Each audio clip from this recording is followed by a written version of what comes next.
first, you can't communicate it unless you can show it. So I think that's the key. If you don't know if you can't show the data to the management or to C-suite, then it's irrelevant for you to even say, well, we helped on this. So in my mind, I'm sure you guys might echo some of these things, but like multi-touch attribution comes into play for me.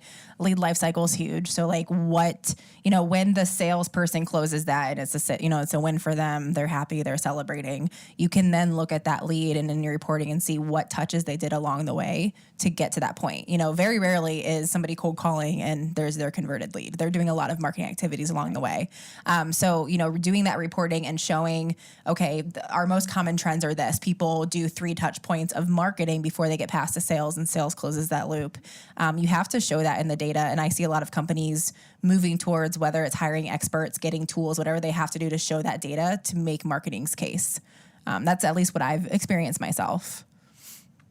Yeah, and I don't know if you guys... I've done the same thing. In fact, when at the company I've started with, Marketo, we actually contracted with an external agency to create like a cookie that would hold UTM parameters during a session so that we could, within Marketo, have somewhat multi-touch attribution.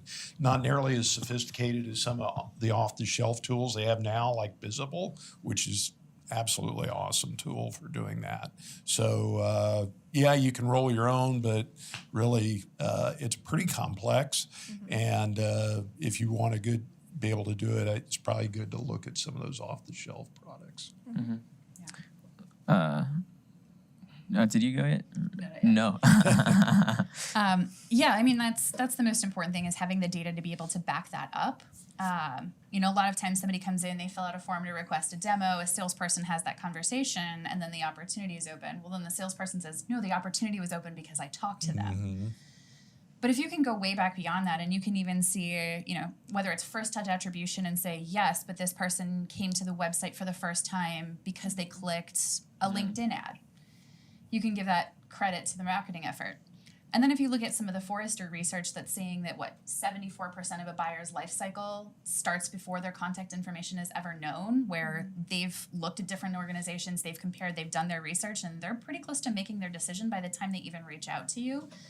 That puts more of the sales cycle in the role of marketing to interact, to have those touch points, to get their message across before sales actually then picks that up. So if you can show all of those touch points along the way, that multi-touch attribution, you can actually show what marketing's efforts did to aid in that initial touch point, further conversation, what was the last activity before they filled out that contact us or hand raiser form. Right. And be able to look at all of that and say, okay, here are our top deals, here are all the activities they engaged in, and then how do we replicate that? How do we do more of this? Or where should we look at increasing our efforts to try to continue to up this trajectory?